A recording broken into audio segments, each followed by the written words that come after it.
Hi everyone, and welcome to this week's episode of A Mind Pod.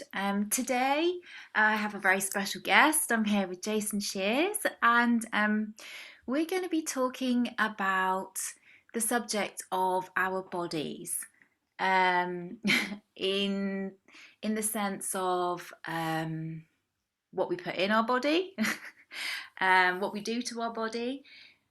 I guess quite a lot of the conversation is probably going to be around food. Um, so if anything kind of resonates, then yeah, have a little listen. So Jason and we had a conversation a few weeks back, and this was a subject that I really wanted to talk about with somebody, but I couldn't figure out who to talk about it with. And then we were talking, and he went, "Well, I could talk about," and I was just like, "Yay, perfect." Um, so I wonder if we could start by what experience, Jason, do you have in terms of this understanding that we share and what you've seen around food or our bodies? Um, yeah, like, do you have anything kind of, is the reason that you were kind of happy to talk about it because you've seen something for you, or? I think mostly because I've had a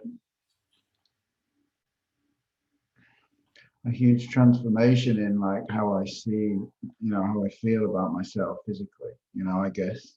And prior to that, I spent a lifetime, and I mean a lifetime, like ever since I can remember, probably 5 or 6 years old when I started abusing food, and stealing food and overeating, and compulsively binging on food. And gaining, masses of weight and being really overweight, and then spending a lifetime trying to escape from that, thinking that I was somehow afflicted with some, what people might have heard as a psychological concept as an eating disorder, or um, body dysmorphia, or all sorts of other syndromes that they give labels to, like, and I had them all, and I was sent to doctors and psychiatrists, put on medication, diet pills as a teenager, as a very young teenager, and because Wow. my eating was out of control. And and then I guess as I got to an age where it was affecting me, it looked like then that was the cause for all my problems, lack of self-esteem, lack of confidence, and spending those years trying to fix those things. So how to get more confidence, how to have more self-esteem and be fat, it's kind of like, and then as I got to the age where I thought, okay, I started exerting effort to fix it. It's like, so it was like start going to the gym, start understanding diets and exercise, and then as I got more money in my life, as I became successful in the career, started having cosmetic surgeries, and had like 7 or 8 different cosmetic surgeries trying to fix the outside of myself, because I thought there was something wrong with me and I couldn't stop, I couldn't change, it wouldn't change, I couldn't get it to do what I wanted it to do. If only I could get to this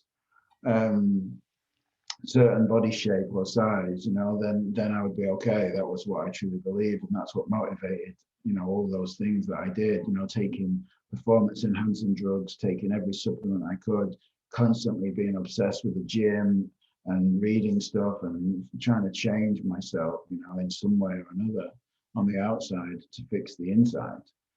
And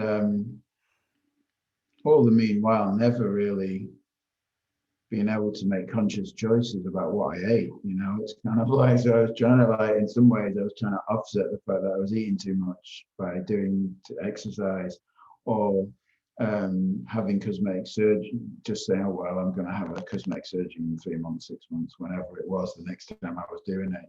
It's kind of like, so it doesn't matter what I eat because, cut it off, take it Yeah. away, do something with it. Yeah. Just some crazy way of coping. So it's like, and I carry the scars of that, and it's kind of like, physically with me, it's kind of like on my body, but like I literally don't think about it anymore. And I spent probably 4 decades in constant obsessive thinking about my body and about my weight and about changing it and about how it had affected my life and how. Excuse me, that's just the dog at the door. Hold on a second. Oh, it's fine, someone's gone. Carry on. Sorry. Um, no, it's okay. Yeah, so like 4 decades of trying to transcend my own thinking about myself, like thinking that if only I could have this different body shape, um, these aspects of my life would be different. Relationships would be different. Friendships would be different. Business would be different.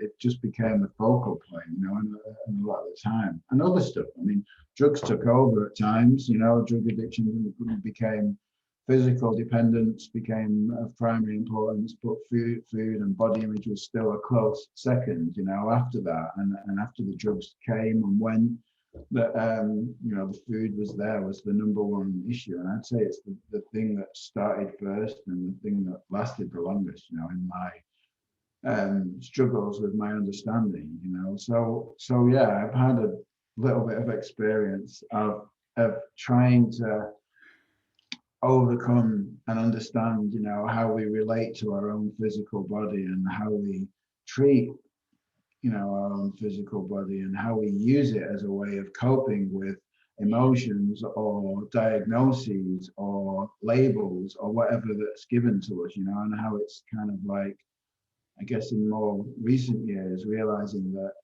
I've got to live in this physical body, it's like, and I want to take care of it, in a way that, and whereas these days I can make conscious choices. I can decide what feels good for me and what doesn't and what isn't there. And I'm not driven by obsession and desire to be different, to change the outside in order to change the inside, because I feel, I've stopped creating misery on the inside with my own thinking, and it doesn't look like something I need to escape from. Now, this wasn't, I mean, I think the important point about all this is that it wasn't a,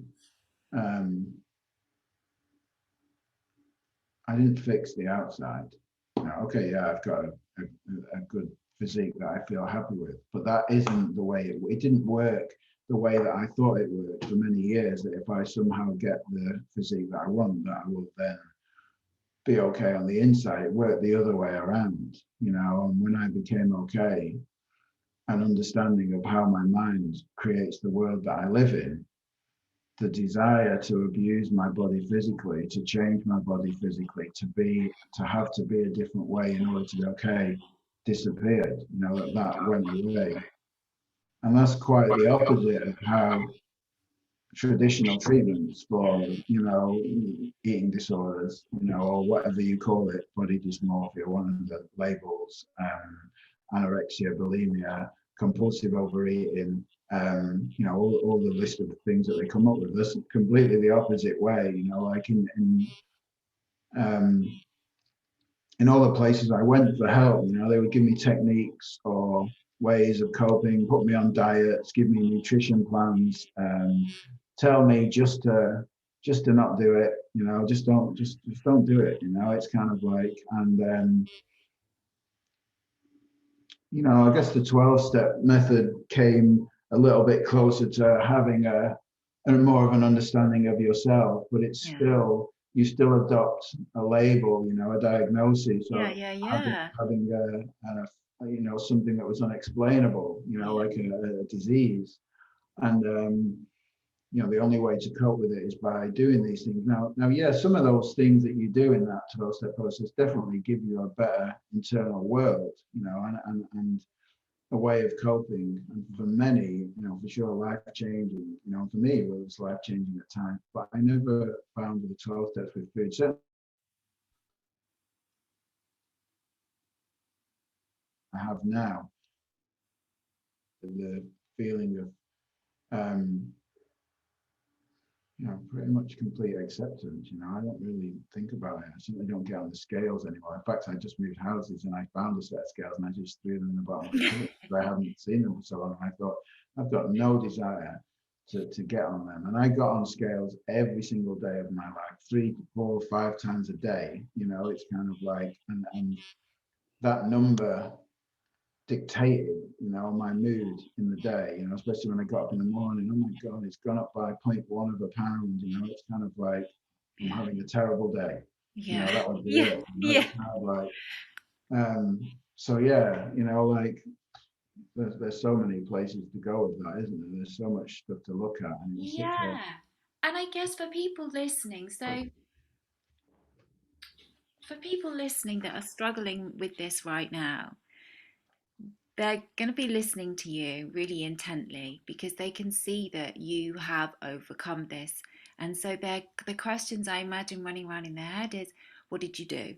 What happened? What did you do? What did you do? Because we always think that the solution to something that doesn't feel right or that we've decided isn't right is outside of ourselves.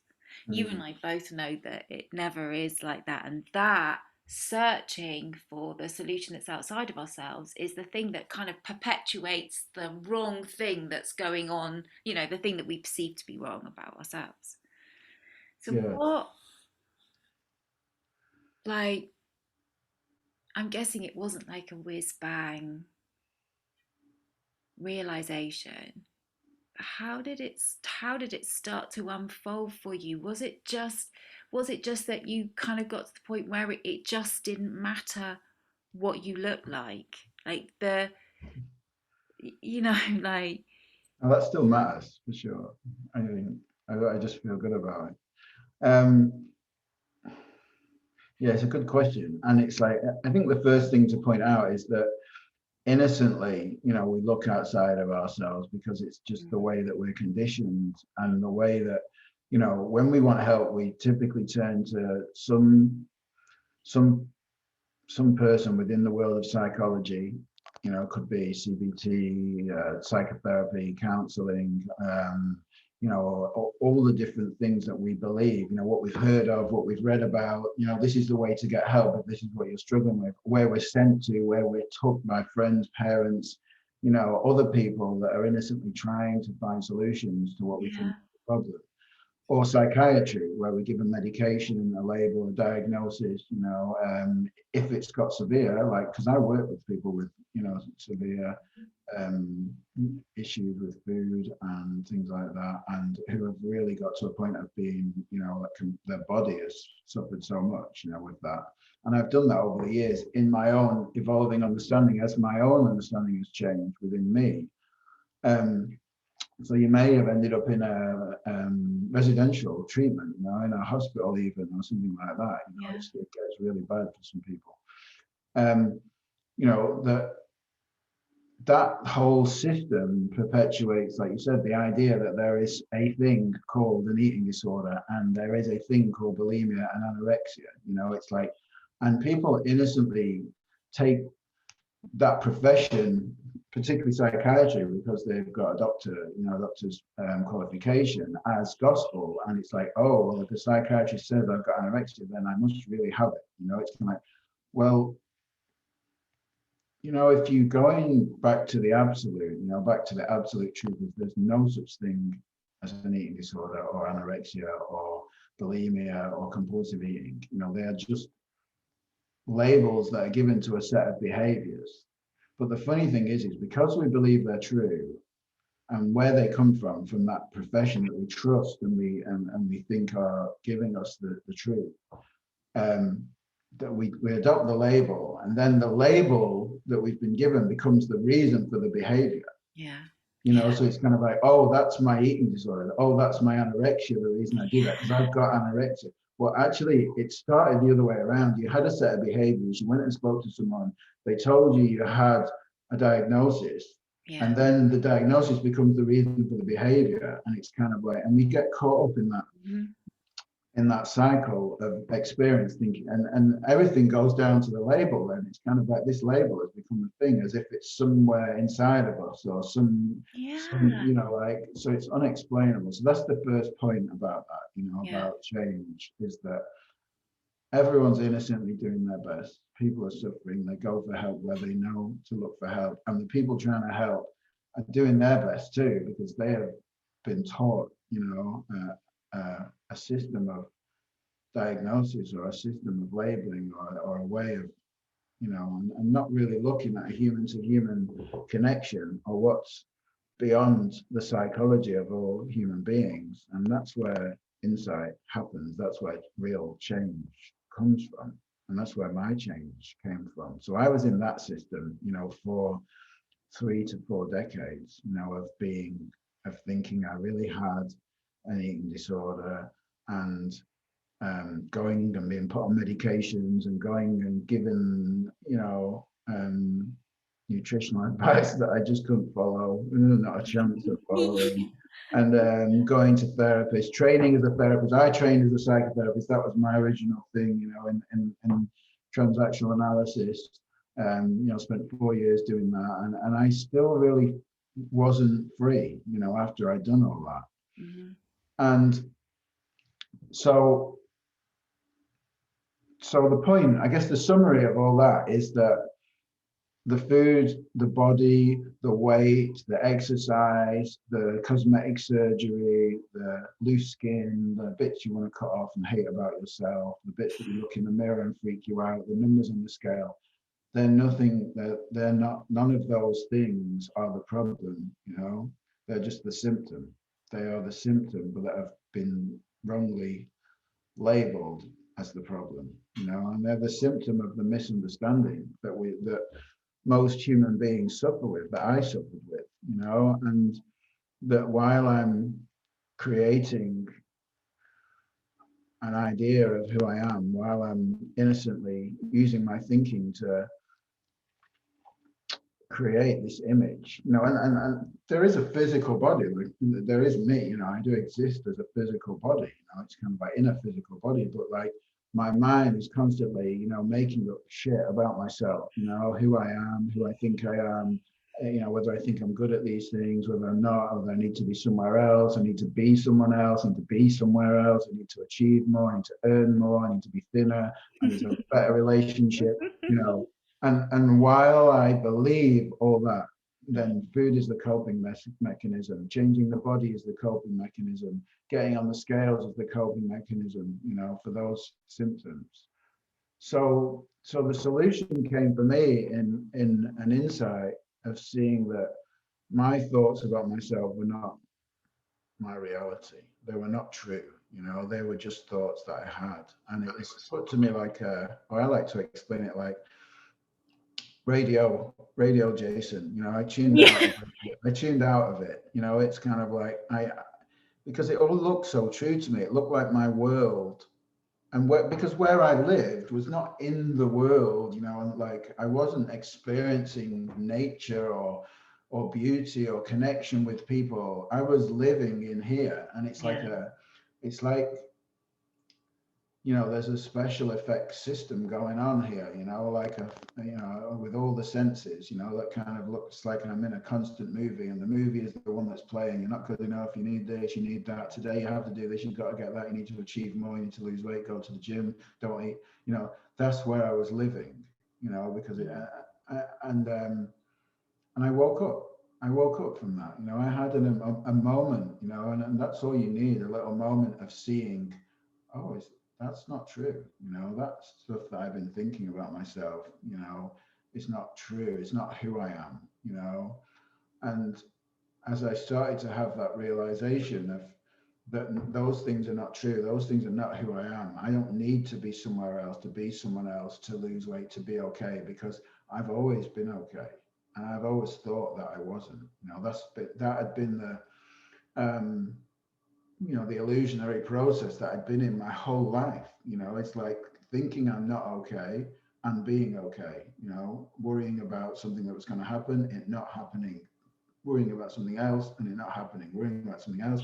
The habit Yeah. was the worry, the habit was the made up nature of what I thought was going to happen, and what and that I lived with it going around in my head 24/7, and it was like waking up from a bad dream, actually going, oh God, wow, look at the kind of beauty outside, look at like where have I been? It was literally like that sort of experience of going, well, if this stuff isn't true, if this thinking that I've got about myself is not true, if I don't need to be someone other than who I am, if I don't need to be some in a different physical body to what I've got, if I don't need to do all those things, then what else that I've been thinking about over time is not true? What Yeah. else is um where else have I been making it up, seeing it wrongly, not being present to life, and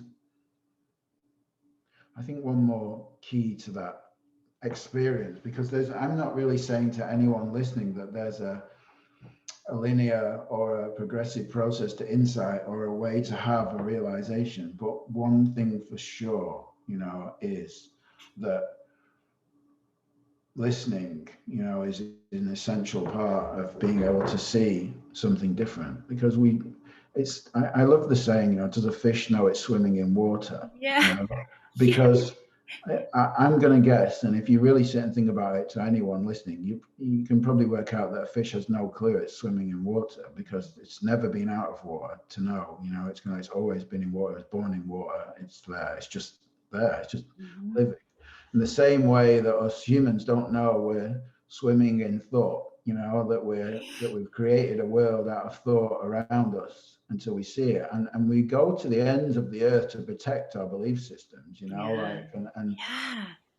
so so listening is like the key, listening beyond our beliefs, listening to how we block ourselves from hearing something new. And listening is the key, because just being able to hear something different, and that's what happened to me, was that I was able to hear beyond my own thinking about myself.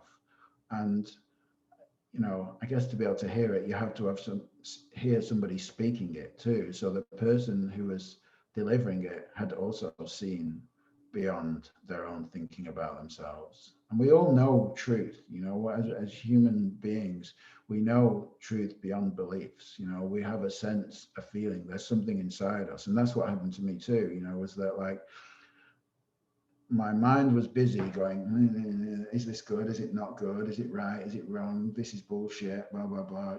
It's like, because I'd spent so long in the change profession. But there was also a part of me that was like, just hold on a minute, there's something interesting here being said. And I'm not sure why, I'm not sure what it is, I'm not sure how it applies to me, but I need to know more about it, you know? And like when you hear that bit, it's kind of like when you hear that, you feel that sense of curiosity inside yourself that, well, what is it that person's talking about? That's that, that's our intuitive knowing, our wisdom shining through, something that we've kind of, spent a lifetime, yeah, not being able to hear because we've been so covered over with our own thinking about ourselves. And when you get to that and you start to feel curious, as I was, and start listening more, to what's true for everyone, what's true, that we all have innate mental health, that we're not broken, that we don't have an eating disorder, that is just a label for a set of behaviors. There's no such thing as any of those things. And actually we've always been okay. And you start to see that, I started to see that regardless of 4 decades of complete chaos, trying to self-destruct, that I'd always actually been okay and just lived in my own head, not in the present moment. And when I stopped living in my own head in that video game, in that special effects system that makes everything look so real, I come here to this present moment, not now as in the moment in time, but just being here, like, and seeing the beauty of the world, and not being caught up in my thinking about myself or what it is I need to fix, and the last thing I'll say before I stop and see what you're hearing is that none of that is anything to do with food or the body. It's kind of like, but as I realized all those things, that the food and the body and the desire to have surgeries and change and get on the scales and be some other way than what I am disappeared, and my body changed to be something that I liked by itself. And yeah, okay, by itself, yeah, I do exercise, I eat in a good way, but I'm able to make healthy choices. I'm able to, all the things that I tried to do for years that I couldn't sustain, it's kind of like, it's easy for me now. It's easy not to overeat. It's easy to just eat what my body needs. It's easy not to get caught up in thinking about it being different to how it is. It's easy just to make a decision to go exercise and go and exercise. It's like, I didn't have to do those things, all those things that I tried to do, like with effort for years, and failed and failed and failed and failed every time, and then blame myself and criticize myself for not being good enough. And why can't I sustain this diet? Why can't I eat this way? Why can't I continue to exercise? Why do I keep becoming obsessed with cosmetic surgery to change all those things? They just no longer seem like a good idea anymore. And that's how it works, inside out rather than outside in. It's kind of like change comes from the inside when we realize that our world is not made of thought, we're not who we think we are, and the world isn't how we think it is. We start to become present in the moment. And I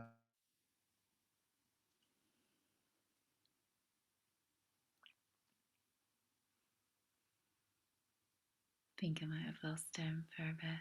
Hopefully he'll come back. Fingers crossed. Are you back? I just lost you for a moment.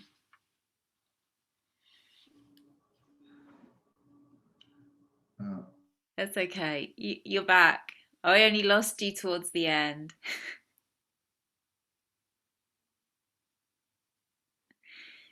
So I think while I'm just waiting for Jason to kind of reconnect, I think that what Jason's been talking about today is really going to resonate with a lot of people who who struggle and suffer with these kind of things. And what I'm hearing as I listen is his story is so similar to my story, except the headline on my story was anxiety and depression. And like what I see more and more and more is that in some ways it doesn't really matter what the headline is, because freedom always comes in the same way. The solution is always the same. The solution to the self created problem is always exactly the same, regardless of the problem. You know, the seeking outside of ourselves to from professionals and medication and surgeries, or whatever it is, regardless of the name that we give it, just perpetuates the problem. And actually, so for me, like Jason, you said you heard something. Like it always comes from listening. There's and hearing truth. I heard never broken, nothing to fix. Those were the words that I heard, and I'll never forget them. I didn't know what was meant by those words. I don't really have a clue, but I heard the truth of those words like in my gut, and it brought me to tears. The possibility that that might be true,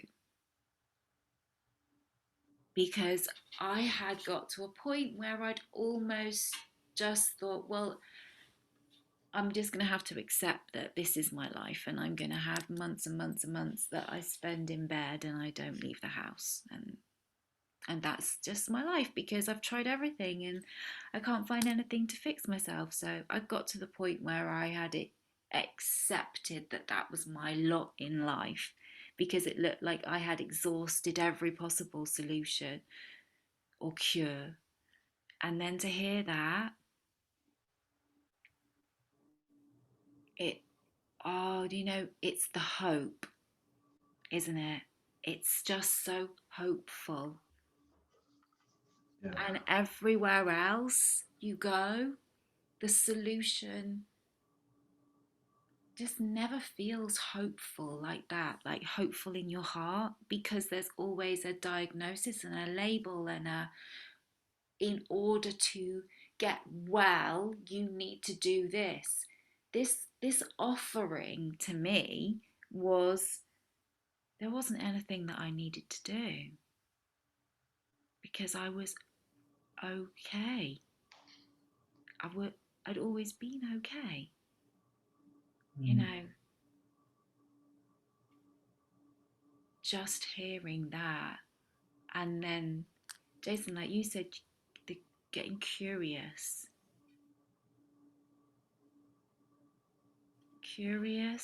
and hopeful that that might be true. And, for you, for me, it's changed everything. Just that, the openness, the curiosity, and the hope that the conversation that we have is all about. That's it. We just share what's true for all of us, but what's innocently forgotten. Mm. Yeah, you know what's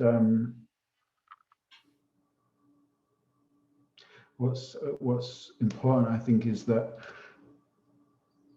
people live in, like, going back to the fish swimming in water, it's kind of like we live in our conditioning, we live in our conditioned belief system and never question, it's kind of like things just look fact, this is right, this is wrong, this is how that is, this is how you should be, this is what you need to do, this is how you achieve, this is what success is, all the stuff that's conditioned, it's kind of like that.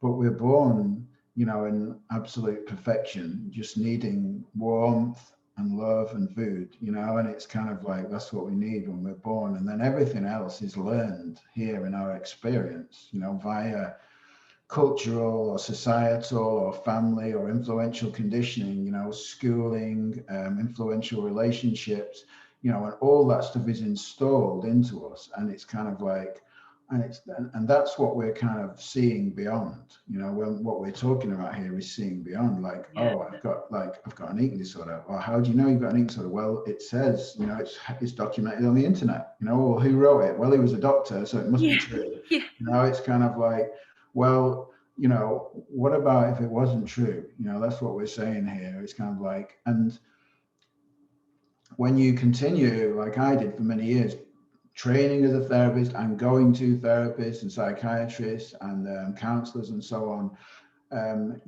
like you said, like you go there, you sit down and they go, okay, so what's wrong? And you pour out your story and they go, yeah, it's going to take a few years, and you might just get a little bit better. That's what I used to do. It's kind of like, so every single person I went to confirmed my conditioning. They confirmed my brokenness. They affirmed, like that what I thought about myself was true, that I was broken, that there was something wrong with me, and it would take a long time to fix, and I would probably have it for my lifetime, and I was going to have to endure a lot of pain in the process, so like, so I stopped wanting to go for that because I didn't want to be in pain. It got really dark for me. I went for a lot of depressions and, when I was in psychotherapy, as a client, and it was like, and I used to sit and cry and be in tears and really struggle, but I didn't get much better, you know. And what we're saying here is that, well, actually, that you don't need to go through that anymore. You don't need to dredge up the past because the past is gone and there's no answers in the past. All the answers are in the present, right now, here and now, in the moment, here. Everything is okay. It always has been right now, right here. Everything has always been okay. And like you said, there's it's you've never been broken. There's nothing ever been lacking. And it's like you really just thought there was, and that's kind of, if you can piece together it fits in my head, and I'm really sorry if it's not clear, but like if you can fit together the fact that you were born perfect, you then got conditioned, and the problem is part of the conditioning is part of the problem. It's kind of when you see beyond that, when you get to see the truth of who you are, a picture of absolute perfection. That you don't need to look for love anymore outside of yourself because it's what you're made of. It's who you are. When you get to see that and experience that and feel that, beyond the learned conditioning about yourself, about the world, about people, about society, about help, about change, about all those things, then there's nothing to fix. Everything's perfect. Yeah. And in that moment, you don't need to talk about the past. You don't need to talk about your problems. That's not a conversation that, like, I don't want to have that conversation. Why would I have that conversation? There's a far more interesting and hopeful and beautiful conversation to have, and that is the conversation about who I really am. Like, and I love how you've kind of broken that down. That's so clearly described, like we're born in perfection, and then we go through life with all these societal and cultural influences that become our stories that we hold on to, that become our identity. Mm. And then at some point, we hear something which brings us back to starting place, where we started. Yeah. And a good, for anyone listening, a good way to know that is the words "I am." It's kind of like "I am," and notice what you want to fill in afterwards. I am my relationship status. I am my job role. I am my my Yeah, age. I am my religion. I am my culture. I am something about my body. You can keep going forever, forever, forever. I am, and then people start when they start to go on this journey. They start to add and say things like "I am," and then they add words about emotions or something like that, but none of those things are true. They're all just beliefs.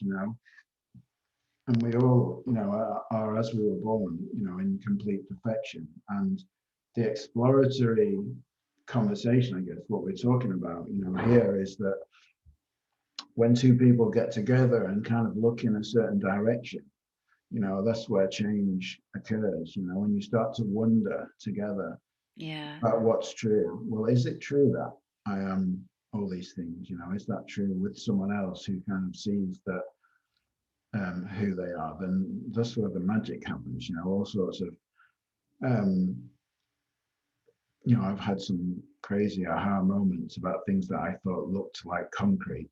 They looked like truth. They looked like facts.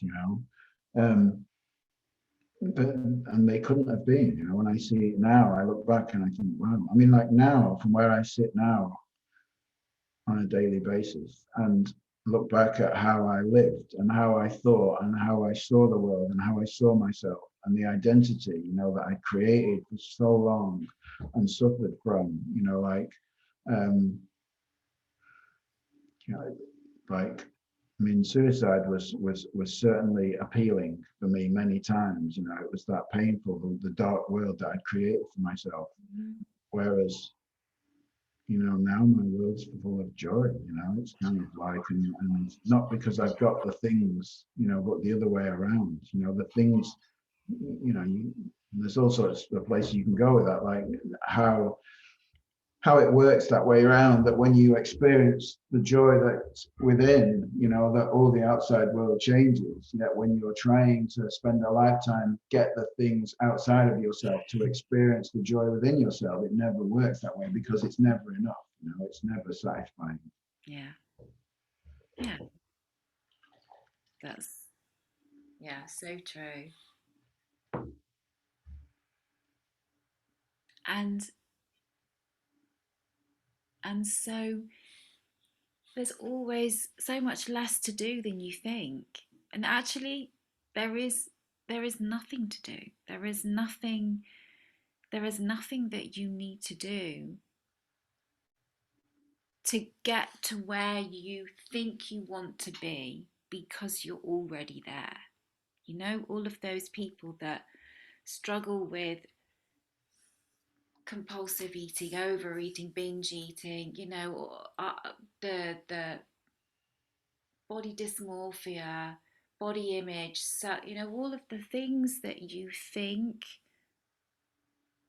need to be put in place, that need to change. Like, everything that you need is always within you. Yeah. You always had it in you. I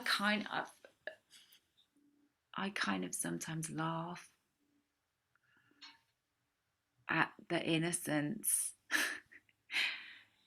I have this image of me over like 20 years of, like, me did the same kind of training as you, and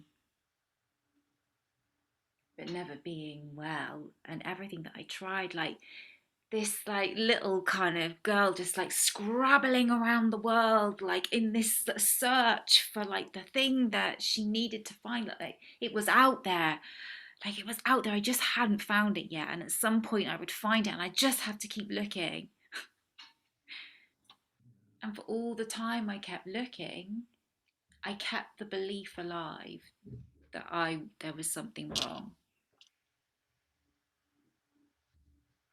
Yeah, there's something came to mind. It's something I love about what Alan Watts said, and it was about that life is not a journey, and it captured my interest because everyone, even I, use the term, "Oh, it's a journey." It's kind of like what he said, life is not a journey. um, and the way he explained it was so clear. He said, like, because like dancing and singing are not a journey also, because like you don't dance with a desire to get to the end, otherwise everyone would be just doing the fastest, who could get to the end Yeah. first. And you don't sing with a desire of getting to the last note. It's kind of like, go, yeah, there you go, I finished. You enjoy the experience, and Yeah. life is an experience. It's not a journey, because you're not in a rush to get somewhere, to get to the end. You're only rushing towards death. Yeah. It's kind of like you don't, that there's nowhere to get to. And all this that we've talked about today, the whole thing, is kind of like is fueled somewhat by the idea that there is somewhere, Yeah. some place, some feeling to get to other than here, that when I get there, wherever there is, you can add a whole list of conditions to that there, then I'll be okay, and actually, like what we're saying here is that, the experience is happening now, life is happening now. There is no there, there's no place to get to. You will never arrive at there. It's kind of like, actually you could arrive at there, because there is here, like there is here and now, is present. There is seeing inside yourself that everything is perfect. When you see that, then you've arrived wherever there is, and until then you continue searching and perpetuating the illusion that there's something wrong, Yeah.